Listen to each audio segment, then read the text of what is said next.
Irmãos e irmãs, aqueles que quiserem podem permanecer com o missal, esse livro da missa que vocês têm, podem permanecer com o missal aberto. Daqui a pouco nós vamos ver no missal um pouco aquilo que nós acabamos de ouvir. As leituras de hoje são belíssimas. Aquilo que nós acabamos de ouvir é muito profundo. O Evangelho de São João, o Evangelho que nós estamos ouvindo nesse período pascal, ele tem 21 capítulos. Quando nós falamos em capítulos, em versículos, foi algo decidido pela igreja durante o primeiro milênio. Quando as pessoas escreveram o Evangelho, por exemplo, quando João escreveu o Evangelho, ele não escreveu capítulos e versículos. Escreveu um texto corrido, em rolos de pergaminho que era guardado. E aí depois aos poucos foram colocados capítulos, versículos, um trabalho que levou mais ou menos 800 anos depois da morte de Jesus. Mas quando nós olhamos, Evangelho de São João com 21 capítulos, no capítulo 19 nós encontramos a morte de Jesus. No capítulo 20 nós encontramos as primeiras manifestações de Jesus ressuscitado. Capítulo 21, que é um capítulo breve, nós encontramos o texto de hoje. Então, antes de nós refletirmos o texto de hoje, vamos perceber, vamos tentar refletir juntos sobre aquilo que aconteceu com Jesus depois da ressurreição. Capítulo 20 de São João. O que aconteceu com Jesus depois da ressurreição?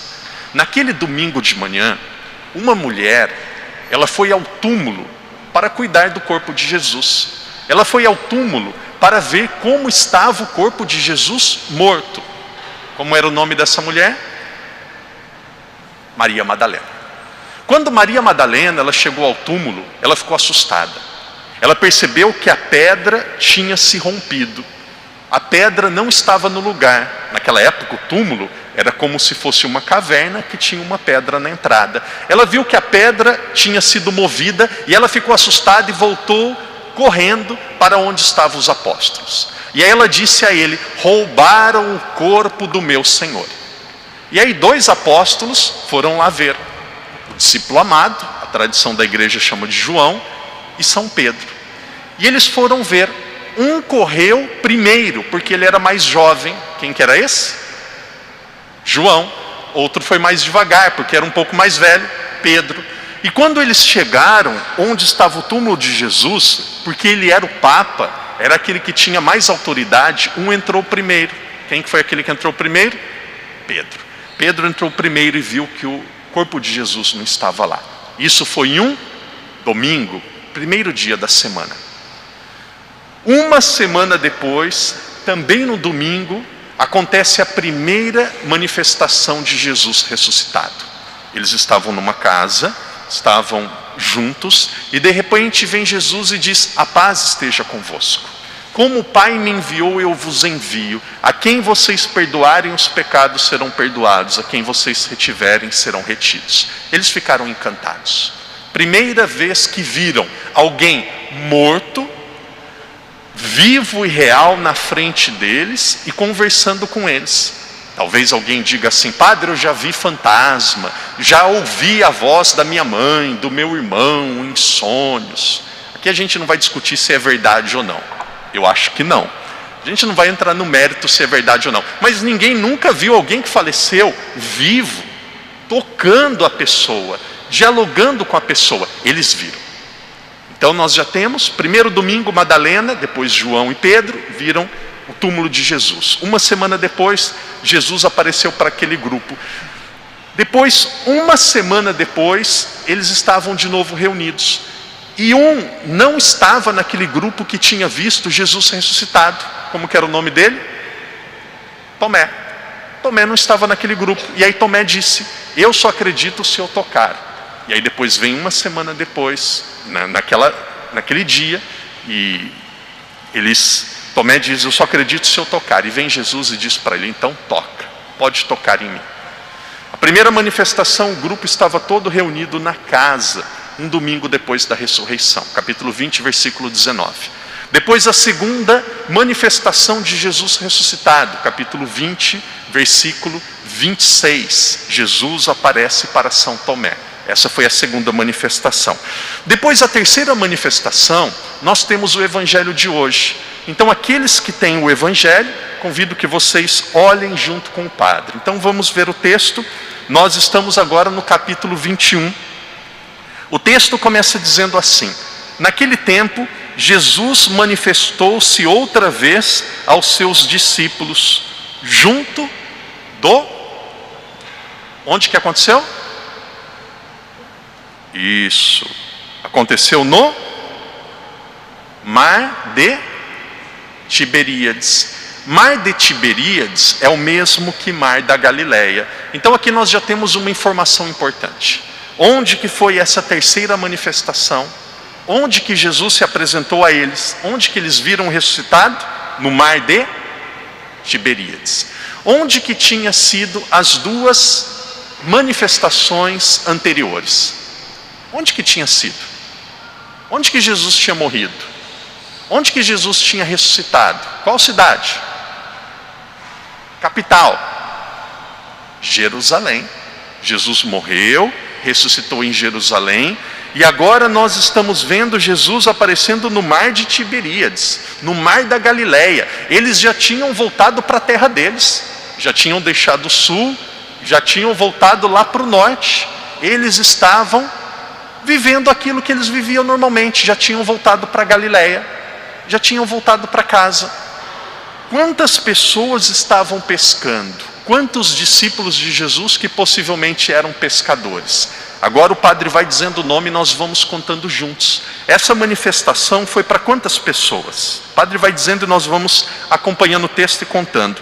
Manifestou-se deste modo: estavam juntos Simão Pedro, e Tomé, aqui já é o segundo, chamado Dídimo, e Natanael, é o terceiro, que era de Caná da Galileia, os filhos de Zebedeu. Quem que eram os filhos de Zebedeu? João e Tiago. 4, 5. E mais 2 discípulos de Jesus. 7.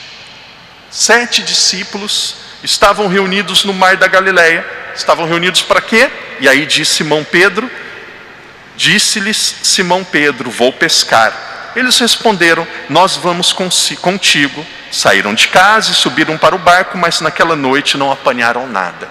Então é assim que aconteceu a história. Jesus morreu, foi morto em Jerusalém. As primeiras aparições de Jesus ressuscitado aconteceu em Jerusalém. Depois disso eles voltaram para a Galileia. E aí vai Jesus na Galileia, na terra deles, e aparece novamente. E aí Jesus diz a eles, Jesus, muito mais do que nós podemos imaginar, Jesus era muito bem-humorado. Uma pessoa muito bem-humorada, uma pessoa feliz. Jesus olha para eles e diz: rapazes, vocês têm aí algum peixe para eu comer? Eles não reconheceram que era Jesus. E eles disseram: não temos nada, não pescamos nada essa noite. Nada? Então pega o barco de novo e joga a rede naquele canto que vocês vão pescar. Tá bom, vamos tentar. E aí eles entram no barco, jogam a rede onde Jesus mandou e pescam inúmeros peixes. E aí eles viram que era Jesus. Quando eles viram que era Jesus, Pedro ficou assustado. Pedro estava trabalhando, diz que Pedro estava nu, pescando, nu. Ou talvez só de cueca, de sunga, não sei como que vocês chamam. E aí ele viu que era Jesus, colocou a túnica rápido e pulou no mar, assustado. E aí Jesus começa a ceiar com eles. E aí o texto continua, nós vamos para o final do texto. O texto continua, Jesus, depois de comer, começa dialogando com Simão Pedro. Pedro traiu Jesus quantas vezes? 3. Antes do galo cantar quantas vezes? 3. E aí Jesus aparece para Pedro e pergunta: Pedro, tu me amas? Sim, eu te amo. Pedro, tu me amas? Sim, eu te amo. Pedro, tu me amas? Sim, Senhor, eu te amo. E depois de cada vez que Jesus disse, Pedro, depois de todas as vezes que Pedro disse, Senhor, eu te amo, o que Jesus diz para Pedro? Pedro vai e apacenta as minhas ovelhas. Quem que era o bom pastor? Ou quem é o bom pastor? É Jesus. Jesus estava dando a missão que era dele para Pedro. Aqui entra algo belíssimo. Jesus não desistiu de Pedro. Jesus não desistiu. Queridos irmãos e irmãs,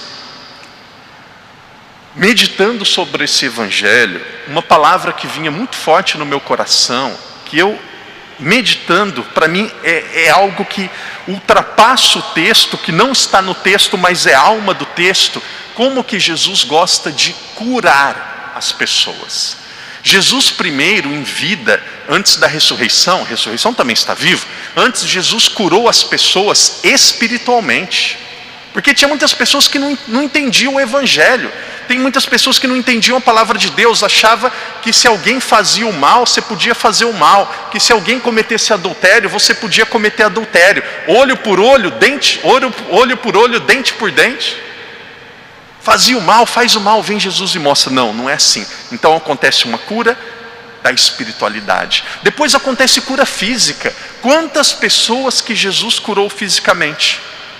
E aí por fim, Jesus, isso daqui é muito bonito, isso daqui é muito importante. Jesus também deseja curar as pessoas emocionalmente. Aqui é uma das curas mais difíceis. A cura do coração, a cura da alma. Como que existem pessoas tristes? Como que existem pessoas magoadas? Como que existem pessoas que guardam raiva, muitas vezes tristeza, às vezes com ela mesma. Jesus sabia que Pedro tinha errado. Pedro tinha traído 3 vezes. E vem Jesus e com 3 perguntas dá chance a São Pedro de corrigir aquilo que tinha sido o erro dele. Presta atenção no que o padre vai dizer. Deus não desiste de nós. Deus não desiste de nós. Não existe nenhum pecado, nenhum erro, nenhum mal que não possa ser perdoado por Deus. Mas aqui tem algo importante. Pedro decidiu, resolveu mudar de vida. Perdão da palavra, Pedro teve vergonha na cara, teve juízo, não ficava só errando. Jesus podia ter deixado e abandonado São Pedro. Ele não fez. Vamos para a primeira leitura. Aqueles que têm o missal, voltem 1 ou 2 páginas e nós vamos para a primeira leitura. A primeira leitura é tão bonita que não dá para tirar nada. Vocês vão perdoar, vai ser breve, mas não dá para tirar nada. E o que aconteceu depois? Qual que foi o resultado de tudo isso? Jesus não desistiu de Pedro.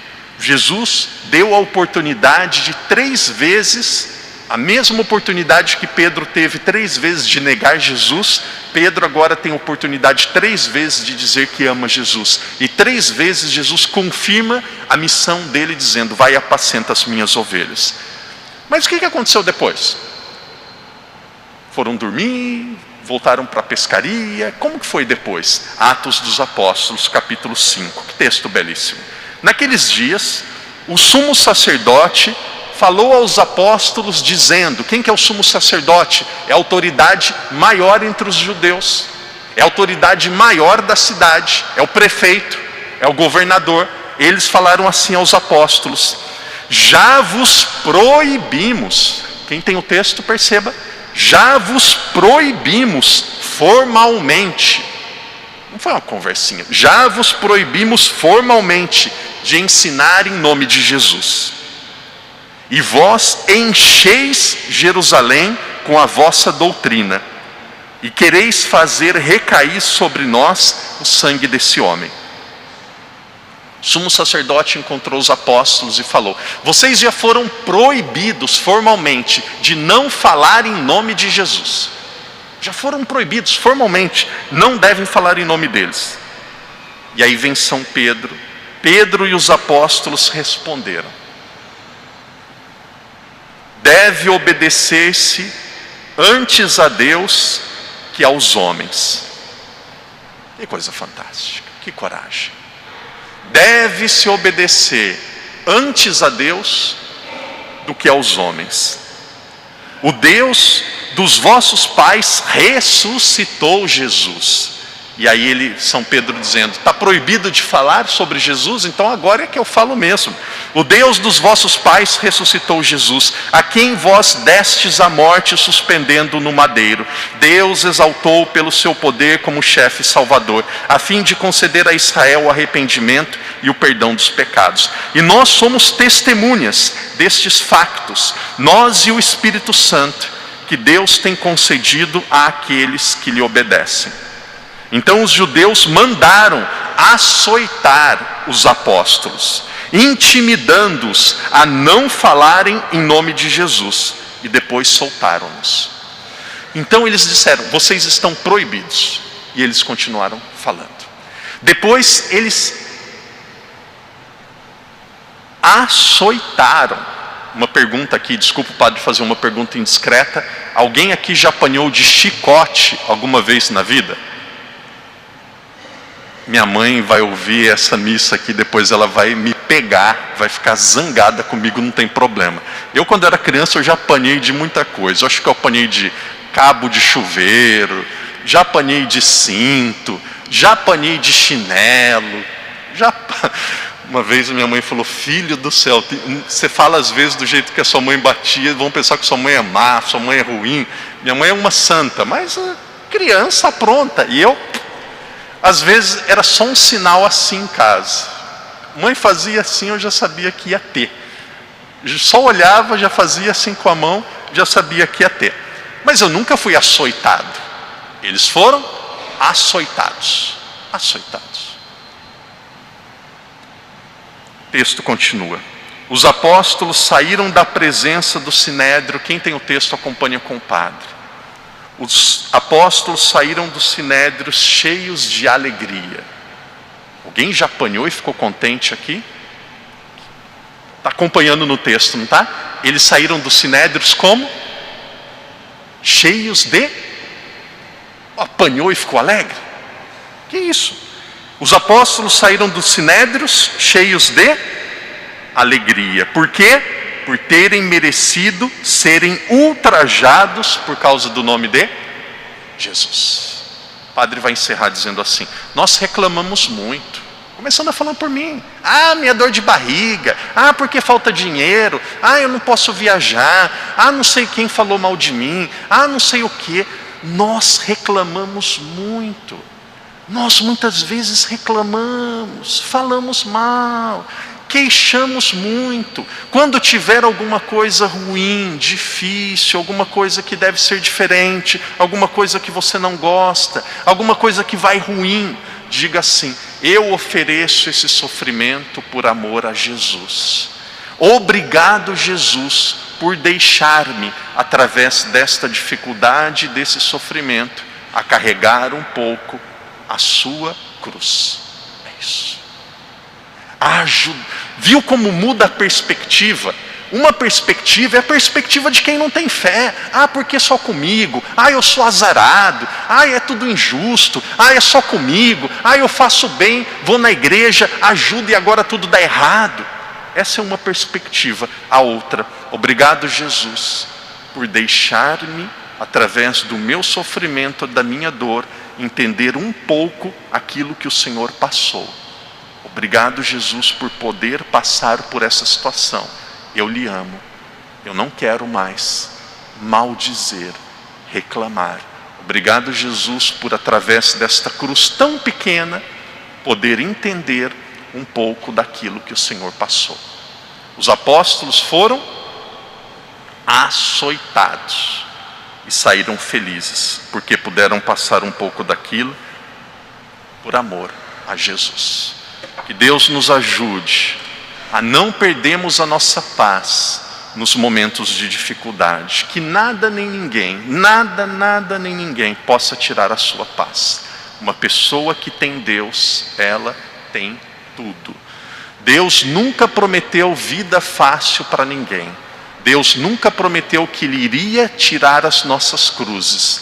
Mas Ele prometeu, nos momentos de cruzes, Ele estaria ao nosso lado. É impossível viver sem problemas. Um dia é um problema de saúde, outro dia é um problema de relacionamento, outro dia um problema com uma pessoa da casa, outro dia do trabalho. Sempre nós vamos ter problemas, sempre nós vamos ter dificuldades. Por isso não deixe que nada nem ninguém tire a sua paz. A paz é sagrada, a paz é um grande presente de Deus, é um presente que Ele nos deu, e nós não podemos perdê-la por coisas que fogem muitas vezes a nossa capacidade. Que Deus nos ajude a sermos fortes, sábios, serenos e tomarmos a firme decisão de jamais abandonarmos Jesus.